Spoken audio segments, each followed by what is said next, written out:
Bienvenue à toutes et à tous, c'est Sébastien Bruno-Durand, le créateur du podcast indépendant Parlons de votre mental. Après une première saison avec 20 épisodes, avec des invités issus d'univers très variés, je repars à la rencontre d'incroyables personnalités qui, je l'espère, vous inspireront dans votre quotidien et viendront booster vos ressources psychologiques pour être performants dans vos réalisations personnelles, professionnelles, sportives et vous aideront à être bien dans vos baskets. Nos invités se livreront cette saison à un portrait chinois, parleront des actualités et projets qui les animent et des qualités mentales qu'ils utilisent depuis des années. Soft skills, confiance en soi, motivation, gestion des émotions, gestion des échecs, ainsi que leur capacité à rebondir pour toujours aller plus haut, plus loin, en étant toujours positif. Excellente écoute à toutes et à tous et découvrons avec plaisir notre invité du jour.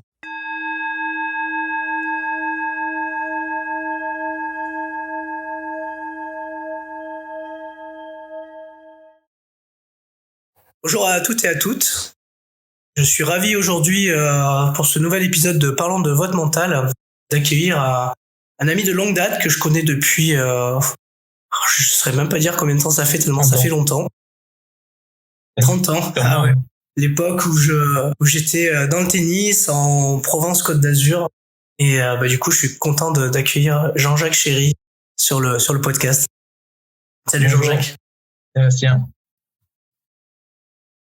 Alors Jean-Jacques, je suis vraiment ravi que tu aies accepté cette invitation parce que au regard du parcours que tu as, notamment dans le domaine commercial, dans le domaine du marketing, tout ça en lien avec le sport et le loisir, le haut niveau dans le sport, je trouvais vraiment intéressant de pouvoir t'interviewer pour que tu puisses nous parler un peu de mental et surtout aussi de ton mental parce que tu as un parcours riche d'expériences.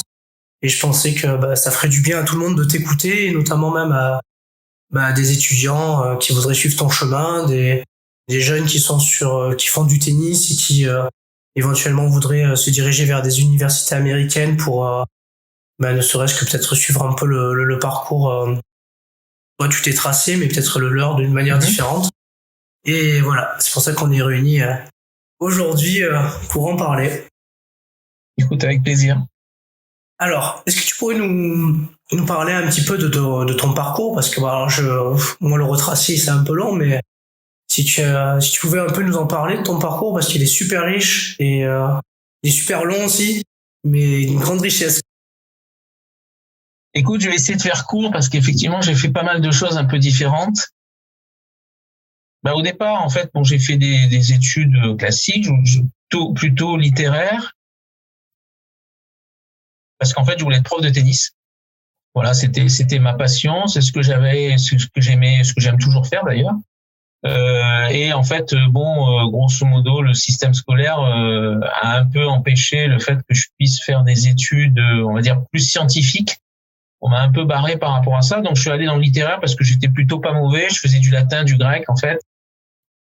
Donc un parcours assez atypique, parce que on devait être 5 sur Marseille à faire du latin et du grec. Donc c'était plutôt assez rare. Mais mon père avait une formation humaniste, était médecin et m'avait dit que c'était de toute façon une très bonne formation et je suis tout à fait d'accord avec lui. Et donc en fait j'ai fait ça et puis en même temps je faisais du tennis plutôt à un bon niveau puisque j'étais à négatif, j'étais à -15. Donc voilà, j'avais envie de faire les deux.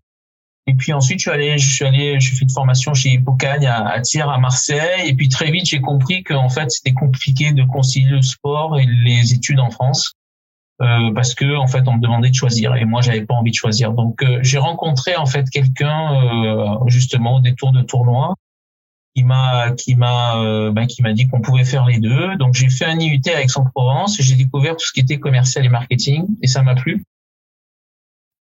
Et donc après, je suis parti aux États-Unis parce qu'avec mon niveau, j'ai réussi à avoir une bourse pendant 1 an et demi. Et en fait, je suis revenu pour faire une maîtrise en France. Je devais repartir pour faire un master parce que j'avais une bourse là-bas en tant que coach. Et puis, il se trouve que j'ai été pris chez Reebok. J'ai postulé en fait de manière complètement au hasard. J'ai un jour acheté l'équipe. À l'époque, il n'y avait pas d'internet, il n'y avait pas de téléphone portable. Donc voilà, c'était pas l'équipe tous les jours. Et l'information sportive n'était pas accessible comme aujourd'hui. Donc, j'ai acheté l'équipe. Je suis tombé sur une offre d'emploi pour chercher un responsable promotion sport chez Reebok. Puis, j'ai répondu. Puis, en fait, j'ai été pris, tout simplement.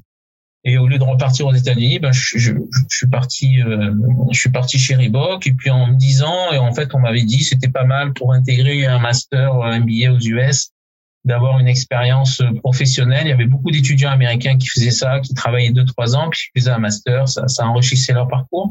Donc je m'étais dit que j'allais faire 2 ans chez Reebok, et puis on allait voir quoi. Et puis en fait, je suis resté 10 ans. C'est-à-dire qu'en fait, tous les 2 ans, on m'a proposé des choses, et puis en fait, le fait de partir aux US, c'est un peu amoindri parce que comme j'étais dans une boîte qui connaissait une très grosse croissance, on était à presque entre 50 et 100% par an. Un vrai challenge avec une équipe jeune, avec un patron qui était dynamique. En fait, je suis resté jusqu'à partir de 90 à 2000, donc j'ai fait 10 ans. Mettre en place toute une stratégie promotionnelle de communication, marketing sportif, avec la signature de Roland Garros, on était partenaire officiel, avec des sportifs comme Gasquet, Monfils, Dechy, Simon, enfin voilà, que des jeunes aujourd'hui qui sont encore toujours là sur le circuit. C'est-à-dire que quand moi je les ai pris en contrat à l'époque, ils avaient 12, 13, 14 ans. Personne n'y croyait, personne pensait. Et en fait, en l'espace de 5 ou 6 ans, on avait réussi à contrer un peu Nike, qui était à l'époque quand même le numéro 1. Il y avait Lacoste, une marque qui est toujours là. Et donc, Reebok arrivait comme une marque jeune, dynamique, avec des bons produits, puis avec des sportifs aussi. À l'époque, il y avait des gens comme Chang, Stitch, Aranza Sanchez. Voilà, il y avait pas mal de très bons joueurs qui étaient là. Donc, une belle expérience qui m'a permis de découvrir en fait tout le marketing sportif, puisqu'à l'époque, il n'y avait pas de formation. C'est-à-dire qu'il n'y avait pas de formation spécifique. Le sport n'était pas très reconnu comme étant des métiers où on pouvait, une activité où on pouvait en faire un métier. Et le sports marketing, c'était vraiment quelque chose qui était complètement accessoire. C'est encore un peu le cas aujourd'hui, mais on va dire que depuis la victoire de la Coupe du Monde de la France en 98, il y a des choses qui ont changé dans l'esprit des gens. On s'est rendu compte que le sport pouvait proposer de nombreux métiers très intéressants et que en fait c'était une vraie industrie. Voilà. Et à partir de là, il y a des écoles qui ont commencé à se créer. Et donc moi, effectivement, après Reebok, je suis allé dans le monde du football. Pourquoi ? Parce que j'avais connu beaucoup de choses chez Reebok dans plusieurs sports, pas que le tennis, parce que comme je dis à un moment donné, je dirigeais tout le marketing sportif sur plusieurs catégories en Europe.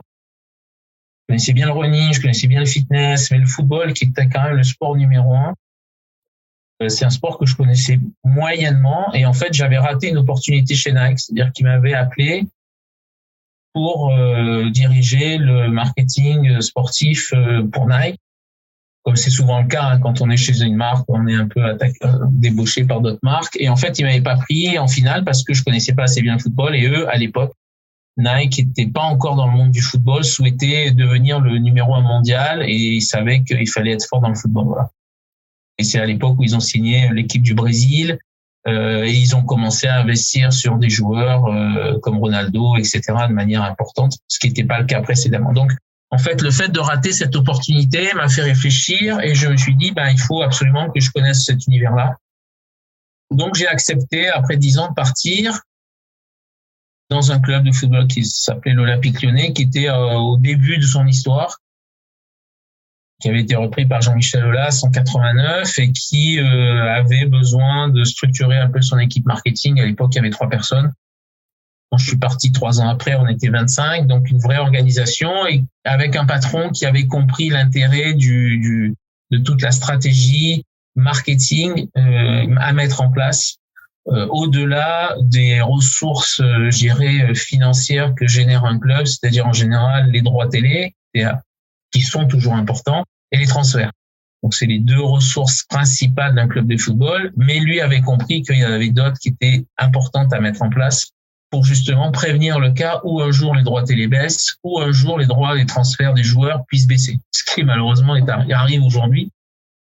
Parce que au bout d'un moment, on arrive à un plafond et si les ressources marketing ne sont pas à la hauteur de la dimension du club, forcément, ça devenait compliqué. Donc lui avait compris un petit peu en avance par rapport à d'autres, en tout cas en France, parce qu'à l'étranger, ça existait déjà, et notamment aux États-Unis, la nécessité de développer tout ce qui était billetterie, merchandising, hospitalité, animation, événementiel, en fait, tout ce qu'on peut appeler aux États-Unis l'entertainment, c'est-à-dire vraiment d'arriver à développer les activités hors sportifs pour justement s'assurer, au cas où il y a des problématiques budgétaires liées au transfert ou aux médias, de pouvoir avoir quand même une sorte de coussin financier qui permettent d'assurer quand même le fonctionnement du club. Donc j'ai fait ça pendant 7 ans à Lyon et puis à Rennes aussi. Et puis ensuite j'ai dirigé une marque qui s'appelle Prince, une marque de raquettes de tennis qui était un peu malheureusement en désuétude, qui avait connu des heures de gloire dans les années 90 avec beaucoup de joueurs comme Agassi, comme Sabatini. En fait, c'est une marque qui quasiment gagnait 2 grands chelems par an. Donc il y avait des très très bons joueurs et qui malheureusement avaient été rachetés par le groupe Benetton à l'époque et qui s'en était pas bien occupé. Donc j'ai repris cette marque et en même temps j'ai repris une marque à travers un groupe de distribution, une marque qui s'appelait Crocs, que personne ne connaissait, que personne ne voulait en fait et auquel personne ne croyait. Et quand j'ai vu cette chaussure-là, qui était effectivement très moche, comme tout le monde le disait, je me suis dit il y a un vrai potentiel. Pas parce qu'elle est moche, mais parce que justement elle est pratique, elle est confortable, elle est utile. Et il y a plein de marchés justement, plein de consommateurs qui aujourd'hui allaient être intéressés par ce type de produit. Et donc c'était les enfants, c'était les vieilles personnes, c'était le monde médical, c'était aujourd'hui tout les activités nautiques, les maîtres nageurs. Et en fait, ce marché-là représentait plusieurs millions de paires de chaussures vendues par an. Donc au-delà du côté look, ce marché-là était très important et moi c'est ce marché-là que je trouvais intéressant à développer sur le marché français. Voilà. Et en fait, en l'espace de 6 mois, on pourra en reparler après parce que sur la partie mentale c'est intéressant. En l'espace de 6 mois, d'un produit que personne n'aimait, c'est devenu un produit que personne n'aimait mais que tout le monde trouvait quand même pas inintéressant. Et donc le marché a explosé, c'est-à-dire qu'on est passé de 5000 paires à pratiquement 800 000 paires en l'espace de 2 ans, ce que aucune marque n'a jamais fait. C'est-à-dire que même les chaussures de sport qui ont explosé, même Converse, jamais une marque n'a connu une telle progression en l'espace de 2-3 ans en termes de diffusion, c'est-à-dire que c'est allé à une vitesse où on a quasiment ouvert 1500 points de vente en l'espace de 8 mois, quoi. Donc c'était un truc vraiment complètement dingue. Après, j'ai travaillé dans d'autres domaines. Je vais faire vite parce que sinon on va passer 2h30. Mais j'ai travaillé dans la cosmétique, j'ai travaillé dans le bio, j'ai travaillé dans la nutrition sportive, j'ai travaillé aussi dans les produits made in France. Aujourd'hui, je fais du conseil pour des sportifs de haut niveau. J'essaie de les aider parce que je trouve dommage de voir des gens qui ont des qualités être freinés parce que c'est difficile de faire du sport de haut niveau. Et quand je dis sport de haut niveau, c'est pas forcément on peut être en équipe première en water polo, c'est du sport de haut niveau, sauf qu'aujourd'hui on gagne pas beaucoup d'argent, quoi. Donc pour moi c'est du sportif de haut niveau et il y en a plein en France. Et malheureusement aujourd'hui, il y en a 90% qui vont devoir travailler derrière. Et en fait, ils sont pas du tout préparés. On les accompagne pas. Alors il y a quelques écoles qui font des formations additionnelles, mais ça suffit pas. Et je pense qu'il y a plein de ces athlètes-là, ils ont plein de qualités, mais en fait, on les prépare pas à leur retraite sportive et à leur rentrée sur le marché sportif. Donc l'idée, c'est vraiment de les accompagner par rapport à ça. Et c'est aussi d'accompagner les étudiants à travers l'école de SG Sport, dont je m'occupe sur Aix, de pouvoir les former de la meilleure façon possible aux métiers qui existent dans le marché du sport. Il y en a beaucoup aujourd'hui. Le numérique a développé pas mal d'activités par rapport à ça. Et de les préparer de la meilleure façon possible à ce marché, qui est un marché passionnant, mais qui est un marché où il y a forcément de la concurrence. Et donc les préparer le plus vite et le plus tôt possible à être le professionnel, à être exigeant comme le sport le nécessite, pour s'assurer que après 3 ou 5 ans ils vont retrouver du travail, quoi, tout simplement, et ils vont trouver du travail qui va les intéresser dans des domaines où ils vont pouvoir s'éclater, parce que la chance qu'on a quand on travaille dans le monde du sport, c'est quand même d'avoir du plaisir. C'est-à-dire qu'on n'a pas l'impression le matin de se dire je vais travailler, quoi. Voilà, les gens qui sont à Roland-Garros, même si c'est des activités difficiles, je pense que le matin, quand ils sont dans ce stade-là, ils se disent c'est super, c'est pareil. Je pense que quand on travaille dans l'univers du sport, on a de la chance, il faut en profiter. Et donc, il faut avoir la banane quand on part le matin pour exercer son métier. Voilà. Bon, je vous avais dit que le parcours il était costaud chez Jean-Jacques. Mais bon, tellement d'une très grande richesse que je pouvais pas me passer de venir l'interviewer aujourd'hui. Ou si si t'en es d'accord, j'ai pour habitude dans le podcast de faire un petit portrait chinois rapide de mon invité. Ou si t'es ok, écoute, on se lance dans le portrait chinois. Donc une petite question simple, rapide et une petite justification. Ouais. Alors Jean-Jacques, si tu devais choisir une couleur, tu choisirais laquelle ? Orange. Et pourquoi ? C'est une couleur chaude, c'est une couleur estivale, c'est une couleur où pour moi qui est gai, qui est dynamique, voilà, donc c'est proche du soleil, bon voilà, même si c'est je dirais un astre qui de temps en temps me fait des misères avec des coups de soleil l'été notamment sur les terrains, mais bon voilà, je trouve que c'est une couleur qui est pas trop agressive mais qui est quand même dynamique. Voilà. Effectivement, ça me fait penser à la couleur orange, ça me fait penser quand j'étais enseignant au tennis club de Montval, on avait choisi d'arborer cette couleur, on avait une armée de petits jeunes en orange qui venaient nous supporter pendant les matchs par équipe, c'était chouette. Un livre qui t'a inspiré, qui t'inspire peut-être encore ? Alors, j'avais découvert quand, à un moment donné, on travaillait avec Yannick Noah sur tout ce qui était sophrologie, tout ça. Il m'avait fait découvrir un livre qui s'appelait L'athlète intérieur de Dan Millman, qui était en fait un ancien gymnaste qui avait retranscrit ce livre, en fait, son activité d'ancien gymnaste olympique au monde de l'entreprise. Voilà. Et je trouve que c'était un précurseur, parce que c'est un livre qui doit avoir bien 10-15 ans, si c'est pas plus. C'était un précurseur dans l'approche psychologique et mentale justement de comment aujourd'hui utiliser ses points forts à bon escient, aussi bien dans le sport et de les retranscrire dans le monde du travail. Donc voilà, je trouve que c'est un livre qui est pour moi une référence. Je le connaissais pas et c'est voilà, j'ai ce livre-là qui m'a en plus été dédicacé par Yannick, donc c'est un bon souvenir. Mais au-delà de ça, je trouve que ce qu'il met là-dedans, il évoque, ça vieillit pas, quoi. C'est toujours la même chose. Au final, ça sert à rien d'essayer d'innover sur certains domaines. Il y a des éléments de base qui fonctionnent toujours très bien. Yannick Noah, ça fera un bel invité sur le podcast, Yannick Noah. Alors un objet, si tu devais choisir un objet. Je dirais une raquette de tennis. Je crois que là, je vais pas être très original.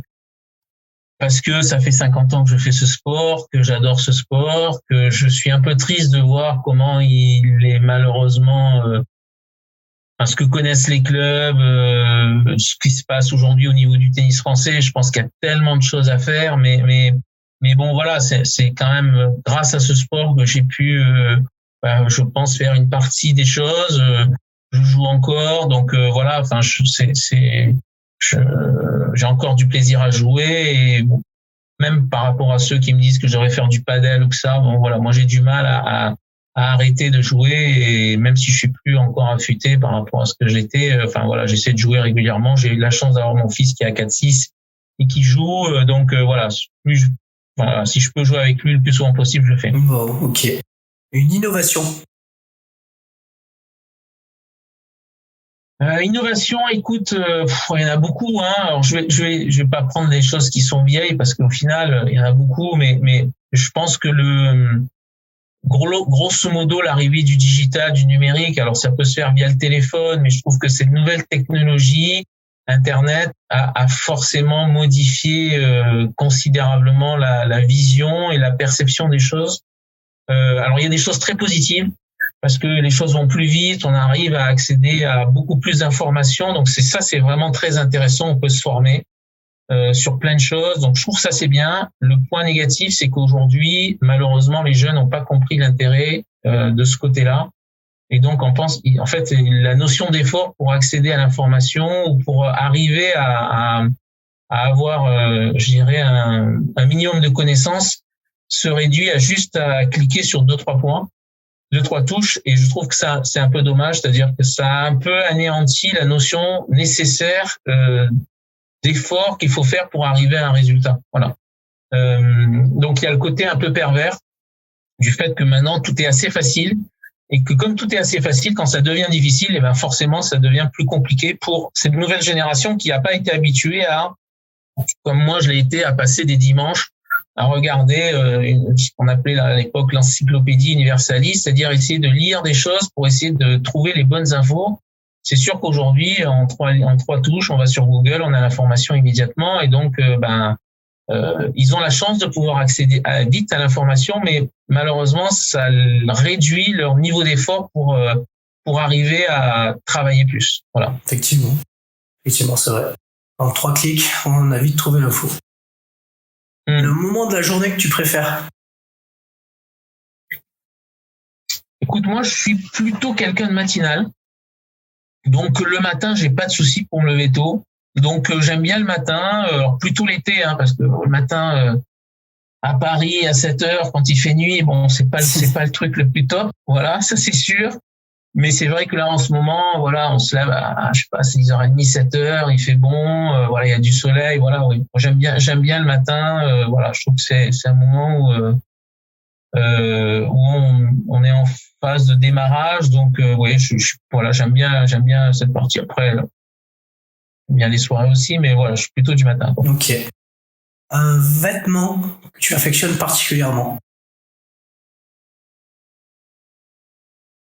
Bon, je dirais short t-shirt, voilà, parce que c'est sûr que, ou Bermuda t-shirt, voilà, c'est sûr que, voilà, je suis quand même la tenue où je suis le plus à l'aise, et où je me sens le plus décontracté. Donc, voilà,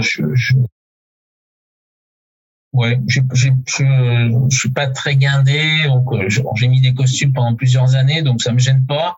Mais c'est clair que, voilà, la tenue où je me sens le mieux, c'est quand même le short et le t-shirt. Ouais, en mode méditerranéen, quoi. Voilà, exactement.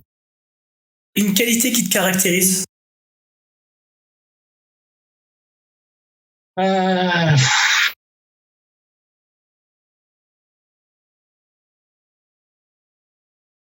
dirais le sérieux, voilà, la rigueur, le professionnalisme. J'essaye de bien faire les choses qu'on me demande de faire. J'essaie de pas décevoir les personnes qui m'ont fait confiance. Donc voilà, j'ai une vraie notion d'exigence par rapport au travail. Et voilà, je suis pas à l'aise si un jour je dois rendre quelque chose qui est pas bien fait, ça me gêne. Voilà, ça vraiment ça me gêne. Donc cette notion d'exigence pour bien faire les choses est importante pour moi, quoi. Voilà, c'est un respect par rapport aux personnes qui m'ont fait confiance, et puis c'est un respect aussi par rapport à moi-même de me dire que bon ben voilà, je suis satisfait de ce que j'ai fait, quoi. Voilà. Allez, une petite dernière pour la route. Si tu devais t'orienter vers un nouveau métier, lequel aimerais-tu faire? Oh, ça serait forcément quelque chose dans le digital, ça c'est sûr, parce que je pense qu'aujourd'hui, alors pourquoi? Il y en a tellement, mais ça pourrait être soit développer des applications pour amener des services additionnels pour les personnes. Moi, j'ai j'ai un vrai fil conducteur, c'est-à-dire que j'ai travaillé pendant un an pour quelqu'un qui était sur les jouets Made in France.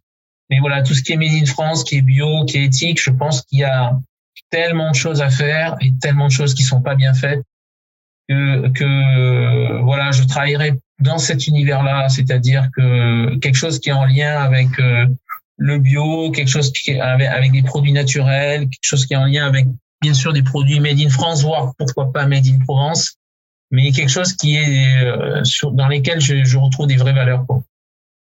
Ok. Bon, bah du coup, on te connaît un petit peu mieux grâce à ce petit portrait chinois. On va parler un peu du coup de ton mental. Ouais. C'est le thème du podcast. Si tu devais te définir ce mot mental, ça serait quoi ta définition à toi, Jean-Jacques? Pour moi, le mental, si tu veux, c'est quelque chose qui va avec d'autres éléments. C'est-à-dire que c'est difficile pour moi de dissocier le mental avec. Alors, si je reprends quelque chose dans l'univers du sport, mais dans le tennis, on parle de tactique, on parle de physique, on parle de technique, et on parle de mental. Et pour moi, c'est ces 4 éléments qui sont interliés, interconnectés. C'est-à-dire qu'on peut pas se parler que de mental si on parle pas du reste.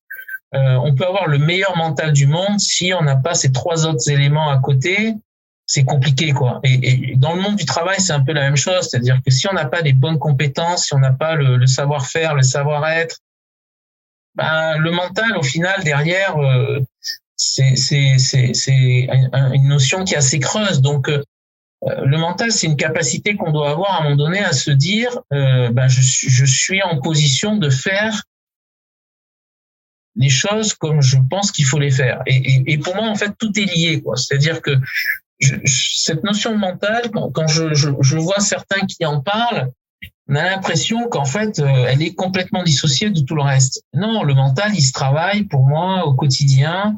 Il y a des moments où on est un peu moins en forme, mais il faut l'accepter, il faut le gérer.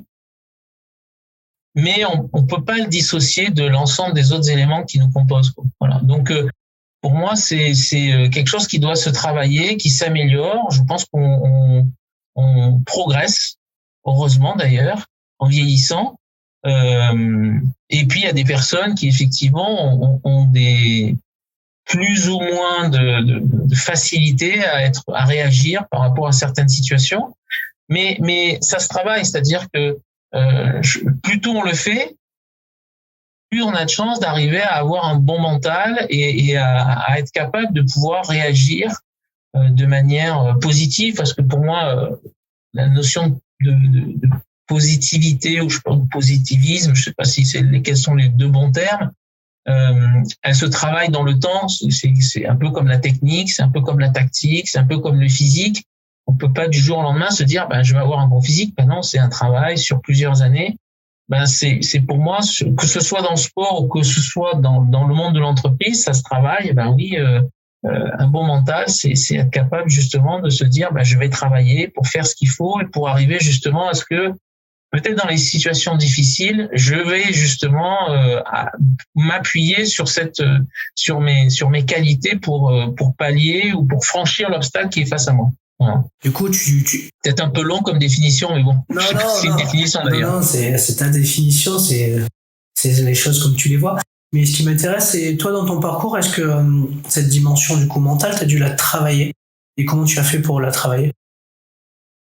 En fait, je crois que c'est mes parents qui me l'ont inculqué, c'est-à-dire que eux, ils étaient pieds noirs, c'est-à-dire qu'ils sont arrivés d'Algérie en 62, donc ils sont arrivés, comme on dit, une main devant, une main derrière, quoi. C'est-à-dire qu'ils ont quitté leur pays avec une valise, ils sont arrivés à Marseille et puis ils ont fait, voilà, il a fallu qu'ils travaillent, et donc forcément, voilà, c'est-à-dire qu'ils m'ont appris des valeurs qui est de dire, aujourd'hui, sans travail, il y a rien, quoi. Donc, je savais que de toute façon, si je voulais arriver à un résultat, il fallait que je travaille. Et pour travailler, il fallait que je mette en place la bonne organisation pour y arriver, quoi. Donc, c'était un vrai ensemble. Et ça s'est fait très tôt parce que, comme j'étais passionné de sport, je faisais du sport. En même temps, j'allais à l'école parce que j'étais pas dans un cursus de sport-études.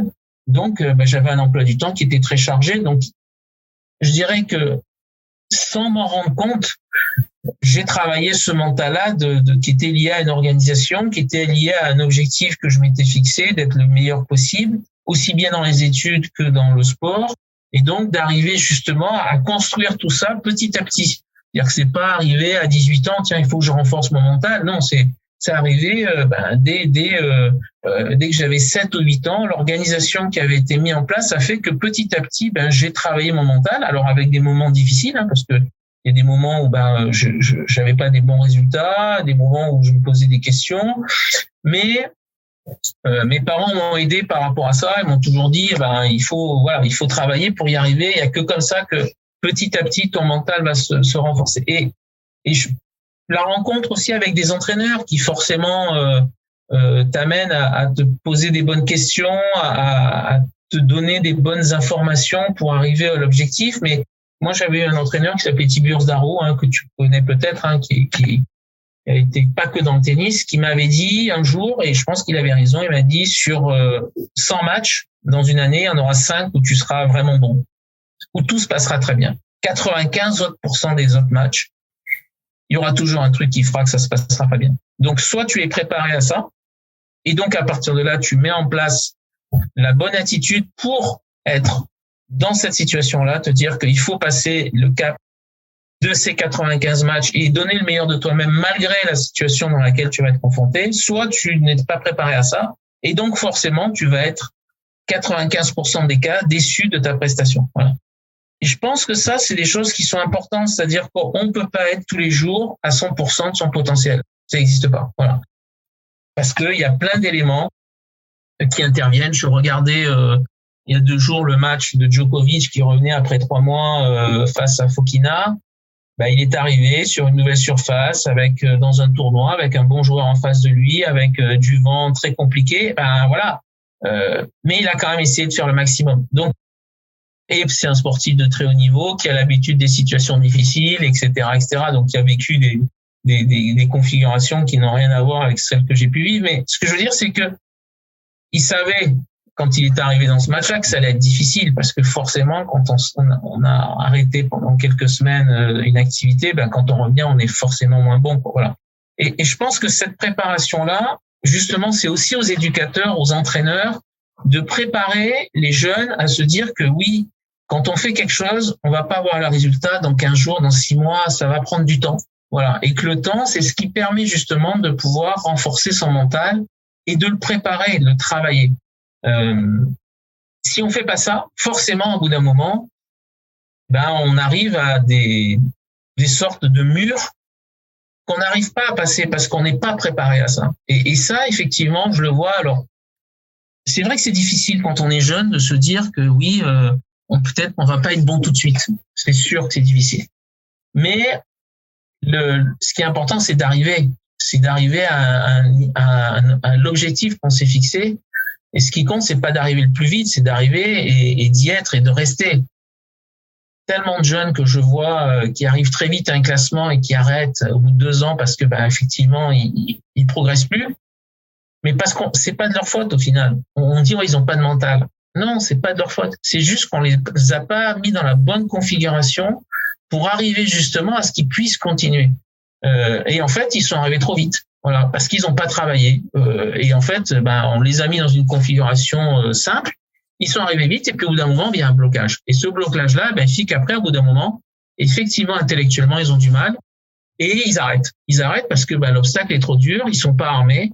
Et au final, ça sera une fracture qui restera chez eux parce que ils auront toujours dans l'esprit se dire j'ai raté ça. Donc, ça va être difficile de pouvoir demain se dire je vais pouvoir réussir autre chose. Et ça, je pense que le rôle des éducateurs en France est important et il doit se faire au quotidien. Et ça, c'est pas simple. Donc, je pense que la force mentale que j'ai pu avoir de vivre des éléments, de rebondir par rapport à des situations, parce qu'on a tous dans notre parcours des moments où les choses se passent plus ou moins bien. Je pense que c'est ce socle familial qui me l'a apporté. En me disant aujourd'hui, de toute façon, le fondamental, c'est pas du court terme, c'est du moyen, voire du long terme, et c'est du travail. Ouais, c'est vrai, t'as raison. J'ai un entraîneur avec qui j'ai collaboré, qui s'appelait Frédéric Aubert, qui est préparateur physique sur différents sports et qui était intéressant. Lui, il disait que l'équation souvent du succès, c'était du coup faire fructifier son talent par le temps et le travail.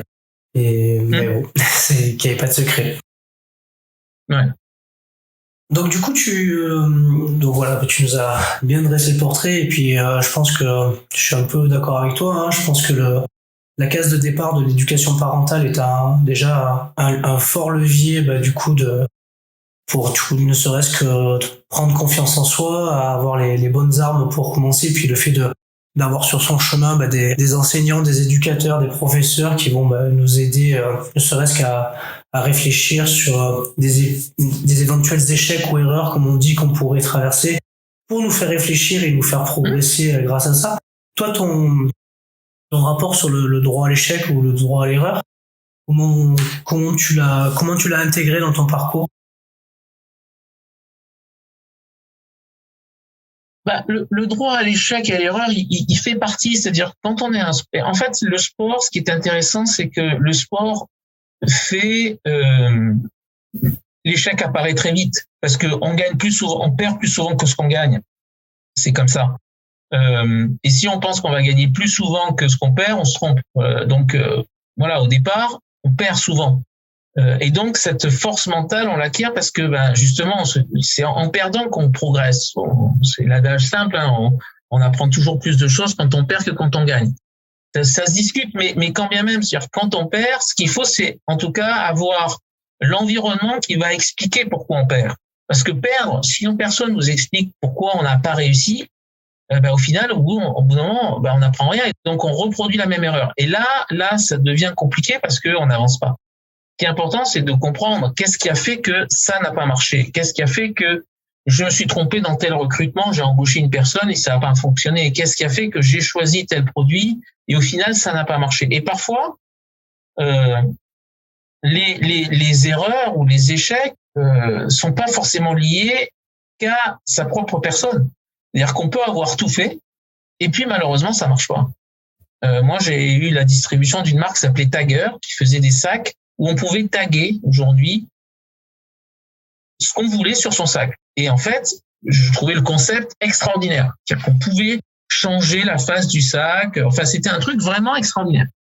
Mais au final, le marché n'était pas prêt à ça. Le marché aujourd'hui de la bagagerie était pas prêt à une telle innovation et trouvait ça compliqué parce que sur la diffusion. Et à l'époque, Internet n'était pas encore aussi présent que ce qu'il est aujourd'hui. C'est-à-dire que c'était un produit qui avait peut-être 15 ans d'avance. Aujourd'hui, sur Internet, je suis sûr que ça cartonnerait. Voilà. Mais il y a 15 ans, il n'y avait pas Internet et donc ça fonctionnait pas.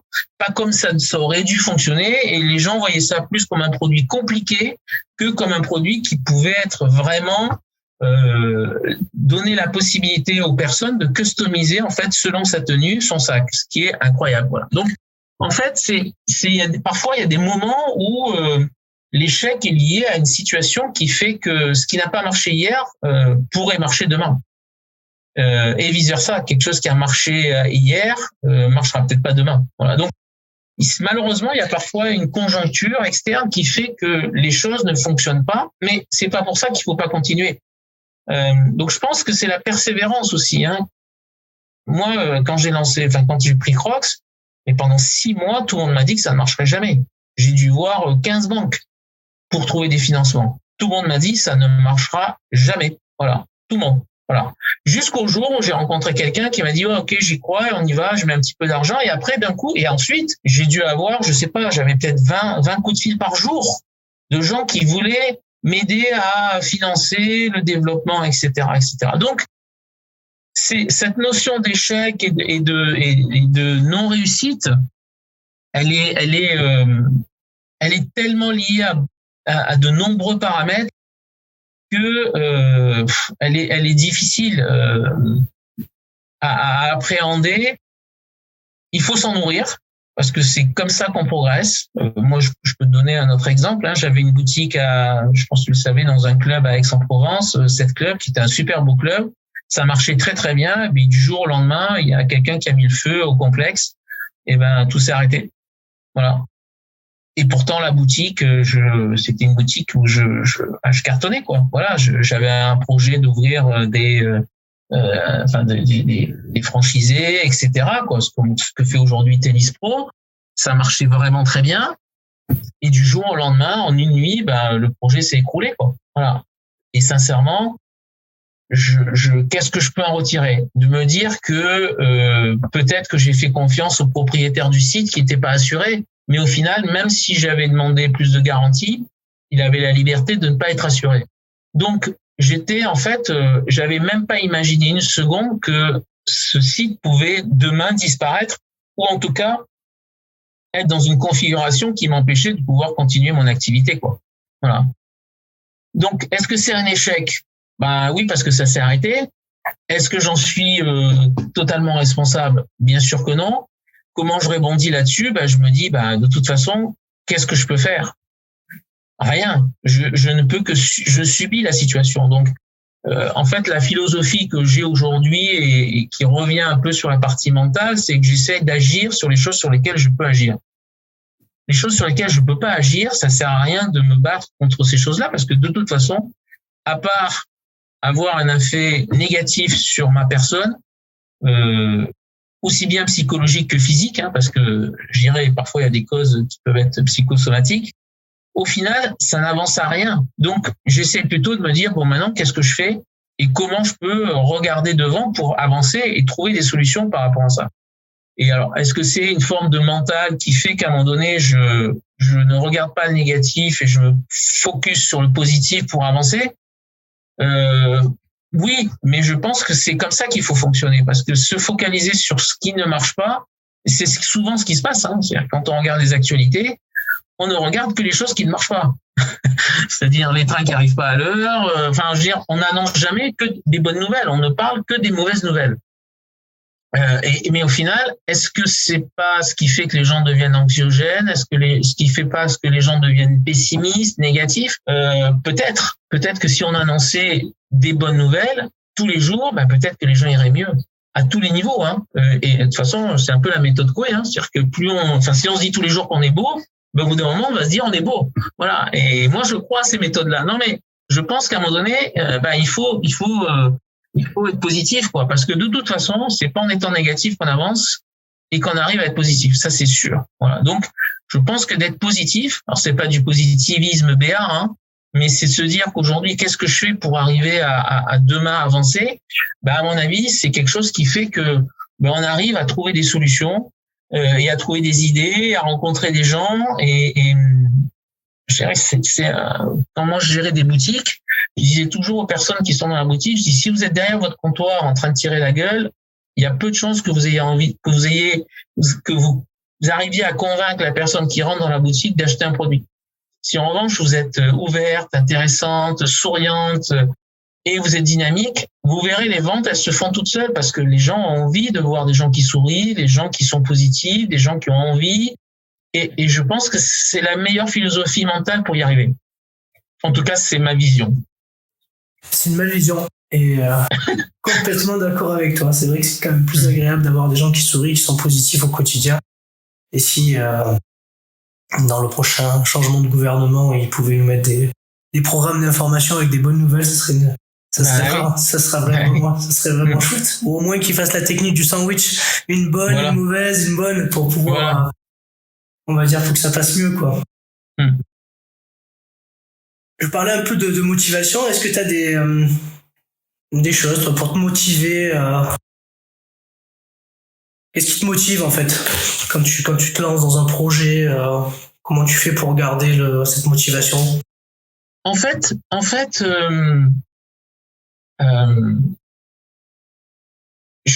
alors j'ai du mal à savoir qu'est-ce qui fait que je me motive pour faire. Quand je dis j'ai du mal, c'est-à-dire que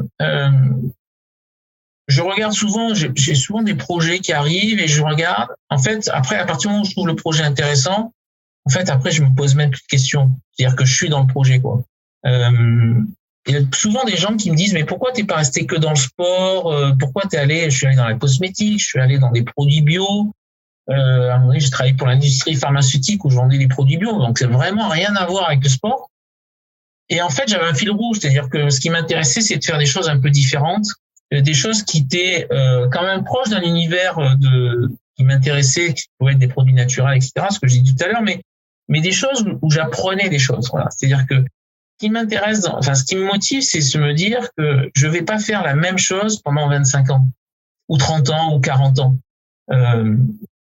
Quand je suis parti de chez Reebok, on m'a proposé des choses dans d'autres marques, mais en fait, c'était pour faire la même chose. C'est-à-dire que ce que je faisais chez Reebok, j'aurais pu le faire chez Puma, dans d'autres marques, quoi.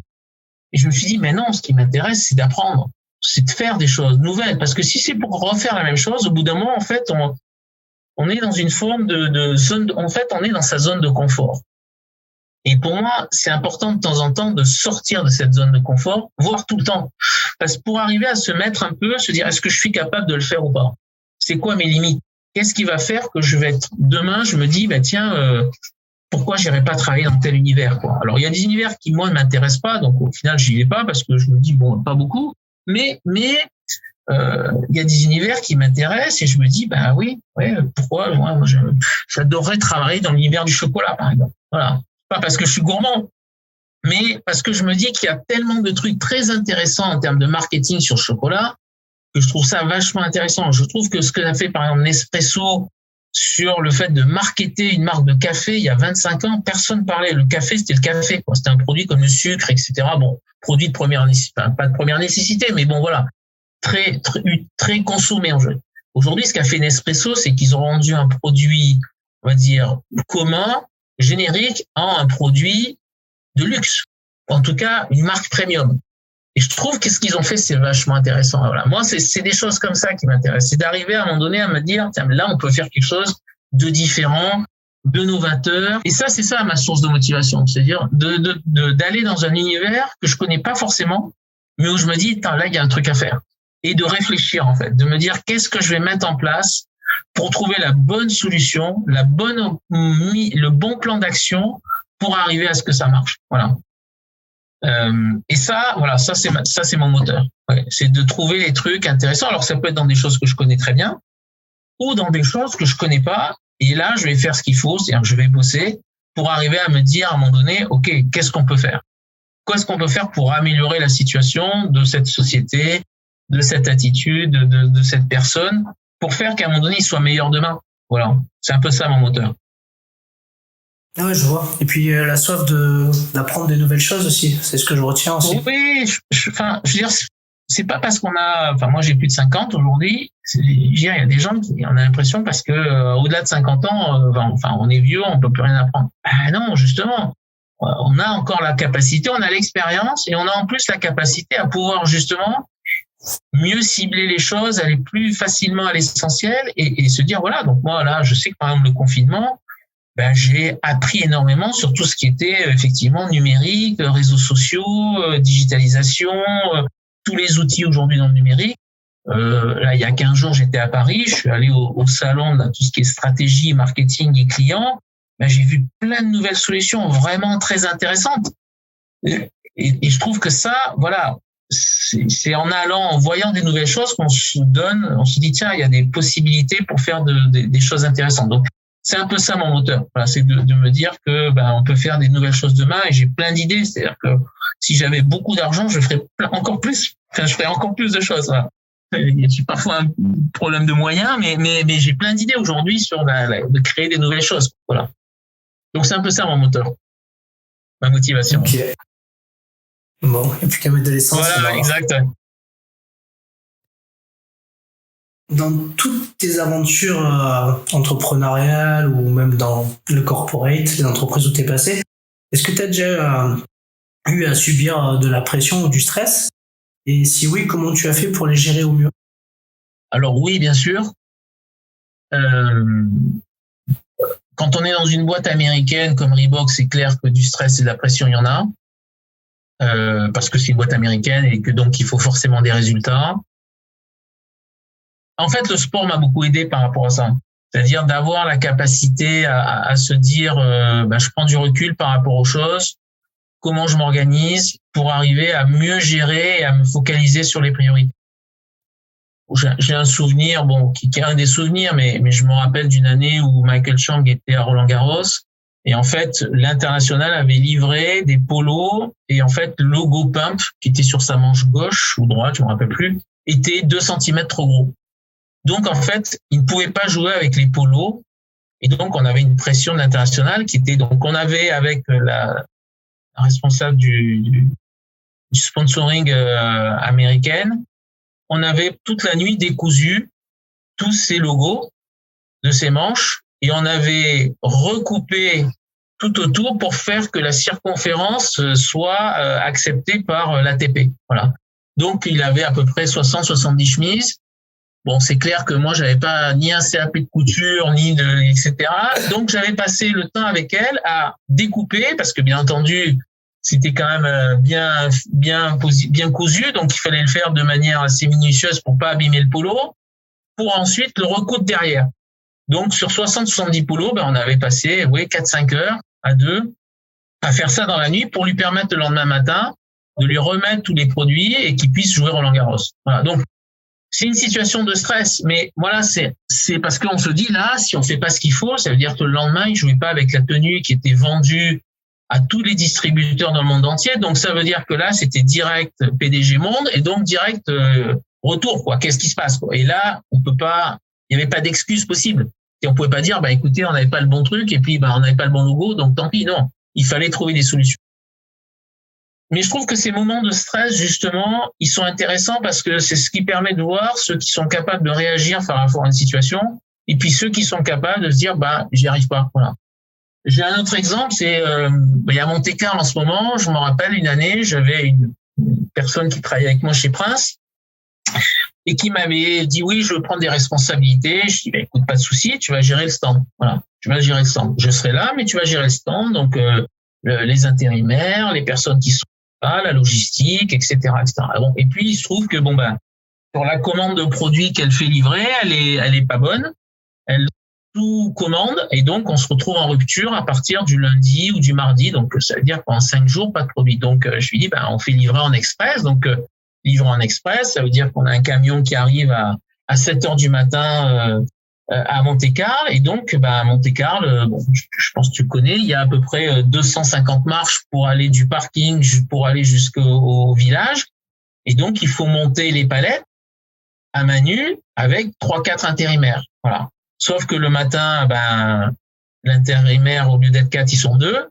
Donc, on est obligé de dépalettiser la palette et de monter les chaussures, parce que là, c'était des chaussures et des raquettes, quasiment 5 par 5, etc., quoi. Donc, d'une opération qui devait durer une demi-heure, l'opération, elle dure 2h30. Et d'un coup, on se retrouve avec l'organisation du tournoi qui nous dit, écoutez, là, on ouvre les portes au public, qu'est-ce qu'on fait, quoi? Et j'ai ma responsable qui, d'un coup, se met à pleurer, les chaussures au milieu de l'allée. Donc, il y a 300 ou 400 paires de chaussures qui sont au milieu de l'allée où tout le monde peut se servir et qui d'un coup, part. C'est-à-dire qu'elle quitte le navire, on sait plus où elle est et en fait, elle lâche le truc, quoi. C'est-à-dire, situation de stress, incapable de trouver la bonne solution. Et donc, je reprends le truc parce que heureusement que j'étais là. Et donc, on se débrouille à monter et donc à monter en courant pendant quasiment 1h30 l'ensemble des 300 paires de chaussures pour les mettre dans le stand. Voilà. Donc, c'est clair que ça a mis fin à notre collaboration parce que la personne qui avait en fait mis la barre très haut pour elle en pensant qu'elle était capable d'eux, en fait, elle s'est rendue compte que face à une situation qui n'était pas une situation prévue, elle n'était pas capable en fait. Elle n'était pas capable et au lieu d'avoir la bonne attitude, en fait, elle a une attitude de se dire, oui, je sais pas quoi faire, j'y arrive pas, je m'en vais, quoi. Hop, je plante tout le monde, quoi. Voilà. Donc ça, c'est effectivement, c'est aussi révélateur. C'est-à-dire que la situation de stress qu'on peut connaître dans des entreprises, elle est aussi révélateur de la capacité des personnes à rebondir et à être capable de les gérer. Et en l'occurrence, cette personne, elle n'était pas capable et elle n'a pas fait ce qu'il fallait pour. C'est-à-dire qu'on n'était pas là pour l'enfoncer, mais au lieu de se dire, on y va. En fait, elle a tout planté, quoi. C'est-à-dire que si j'avais pas été là, les chaussures auraient été complètement à disposition du public. Et à Monte-Carlo, il y a quand même une 15 000 personnes qui étaient là, quoi. Voilà. Donc, je pense que ce stress, il y en a dans toutes les boîtes.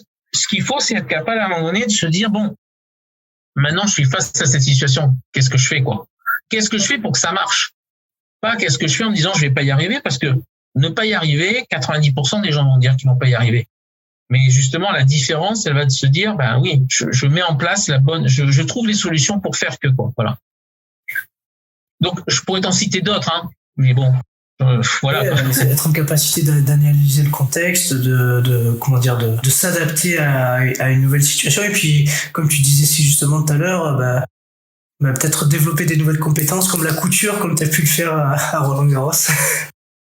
Voilà, non mais je pense que par exemple c'est un bon souvenir et je te parle de ça, ça devait être en 92 ou 93, donc c'est pas la semaine dernière, hein, tu vois, mais je m'en rappelle encore parce que j'aurais très bien pu dire à la fille de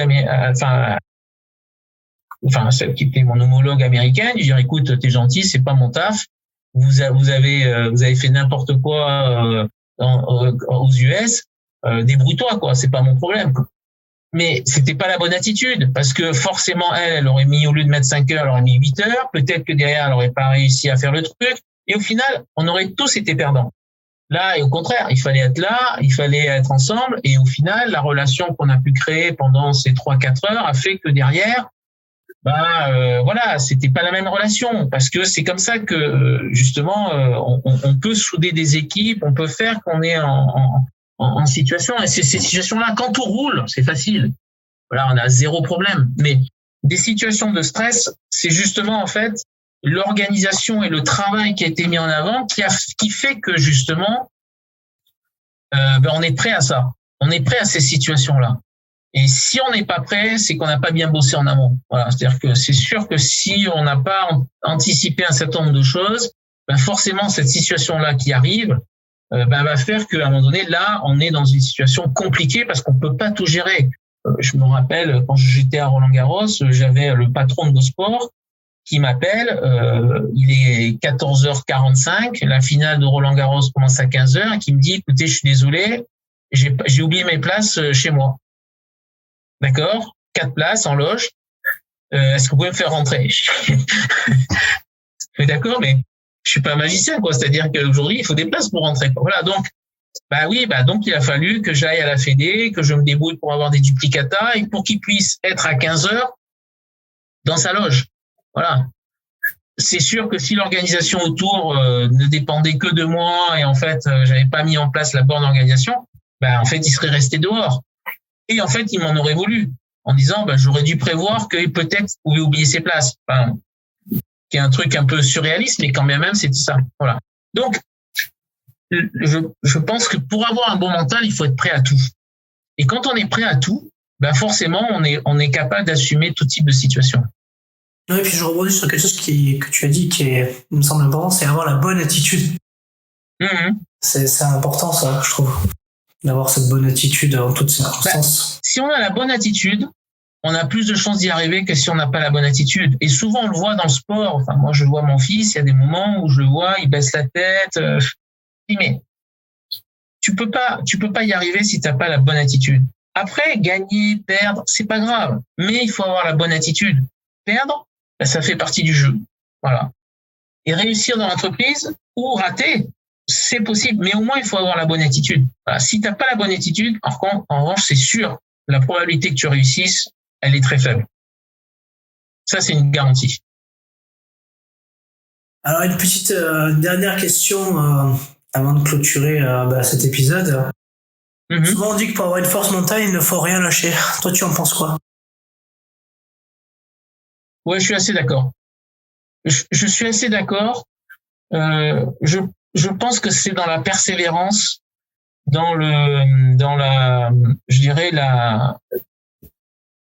le travail dans le temps qu'on y arrive. Il y a je dirais un adage assez simple, c'est que, très courant, on dit un lion quand il chasse ou une lionne, elle a 90% d'échecs, mais elle a 10% de réussite.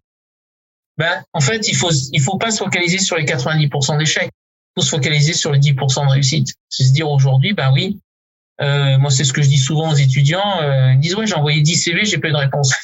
Je dis, mais c'est pas 10 qu'il faut en envoyer, c'est 100. Voilà. À partir de 100, tu vas commencer à avoir peut-être 10 réponses. Mais si tu en envoies 10, si déjà tu en as une de réponse, c'est bien. C'est que tu as bien ciblé. Donc, il faut l'accepter. Ça fait partie du travail.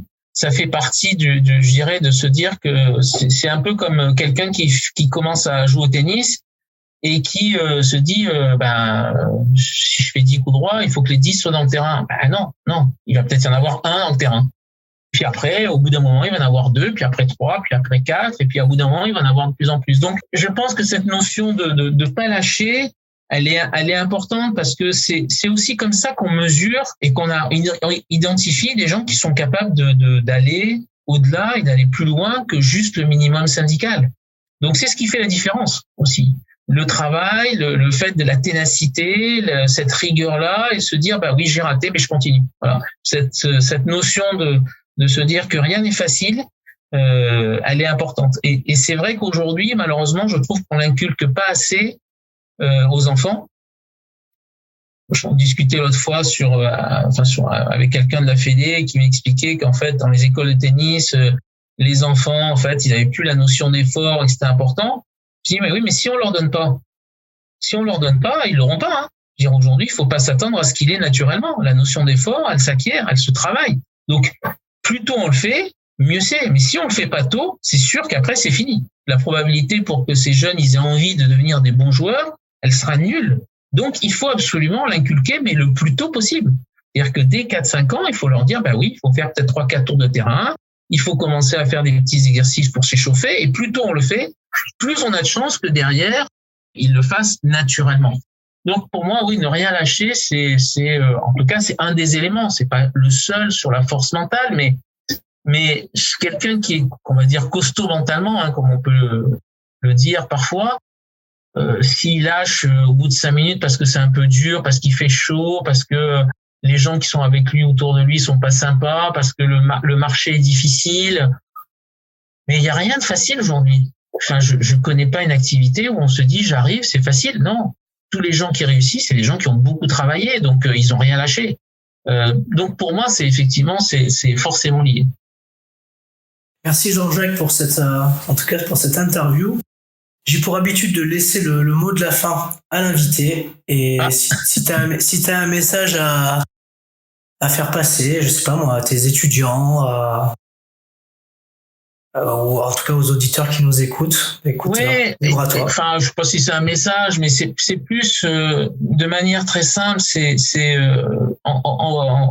Quand on est aux États-Unis, il y a un truc les Américains disent "You get what you get", quoi. Ça veut dire que on récolte ce qu'on sème et on a que ce qu'on mérite. Donc, il faut pas penser que les autres vont faire les choses pour soi. Si à un moment donné on veut quelque chose, c'est que grâce à ce qu'on va faire, à ce qu'on va produire, à ce qu'on va travailler, qu'on va arriver à faire les choses.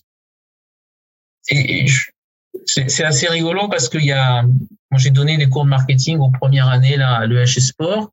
En fait, le premier cours de marketing, je leur ai dit vous allez avoir 10 sessions et je leur ai fait en fait un cours qui fait 800 pages.